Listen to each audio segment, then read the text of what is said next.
నేను ఇప్పుడు దాకా నిర్ణయించుకోలే. మీరు అంటున్నారు కాబట్టి చెప్తున్నా, తెలంగాణలో జనసేన ఉంటుంది,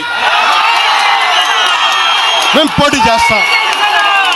నేను ఇప్పుడు దాకా ఎప్పుడు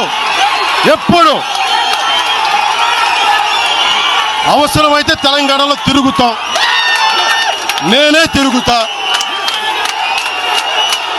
మేమే తిరుగుతాం. ప్రతి సమస్య మీద మాట్లాడతాం, ప్రతి అన్యాయాన్ని ఎదుర్కొంటాం. ఏం మాట్లాడతారు మీరు?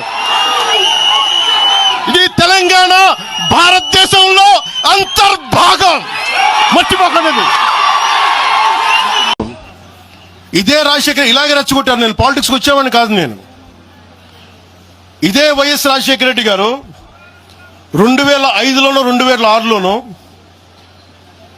బాలు సినిమా అయిపోయిన తర్వాత నాకు అపెండిక్స్ ఆపరేషన్ జరుగుతూ ఉంటే ఓ హాస్పిటల్ అపెండిక్స్ ఆపరేషన్ నేను కూర్చొని ఉంటే ఒక ఉన్నతాధికారి వచ్చాడు, ఒక పోలీస్ అధికారి నా కాడికి, ఉమ్మడి ఆంధ్రప్రదేశ్లో సంబంధించిన ఒక పోలీస్ అధికారి. అప్పుడు చెప్పాడు, మీరు పాలిటిక్స్కి వస్తారా? అంటే నేను ఎందుకు వస్తాను సార్ అన్న. మీ అన్నగారు వస్తారంటే లేదు సార్ నాకు తెలియదు అన్న. లేదు, మీ మీద బద్నాం చేయడానికి ప్రయత్నం చేస్తున్నారు, మిమ్మల్ని మీ మీద ఏమో అటాక్లు చేస్తారు. ఏం అటాక్ చేస్తారు? మీ మీద కేసులు పెడతారు, దేనికన్నా? ఒకవేళ మీరు రాజకీయాల్లోకి వస్తారేమో.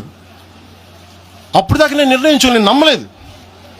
నేను అందరిలాగే సగటు మన మల్లికార్జున్ లాగా, చుంచుపెంటలో మల్లికార్జున నేను అమాయకుని నమ్మా అలాంటి ఎందుకు చేస్తారని. కానీ 2 సంవత్సరాల తర్వాత చాలా పకడ్బందీగా ఆ అధికారి ఏం చెప్పాడు అదే చేశారు.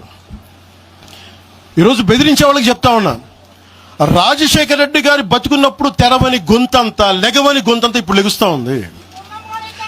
చెప్తున్నా, ఆ రోజు నేను గొంతు లేపాను, గుర్తుపెట్టుకోండి. చంపేస్తాం, రోడ్ల మీదకి వస్తే బెదిరిస్తాం అని చెప్పే నాయకుడు ఉన్నప్పుడు ఎదుర్కొన్నాం మేము. తుపాకీ ఇచ్చి వదిలేనంటే ప్రాణాలను వదిలేసి వచ్చాను రాజకీయాలు, గుర్తుపెట్టుకోండి.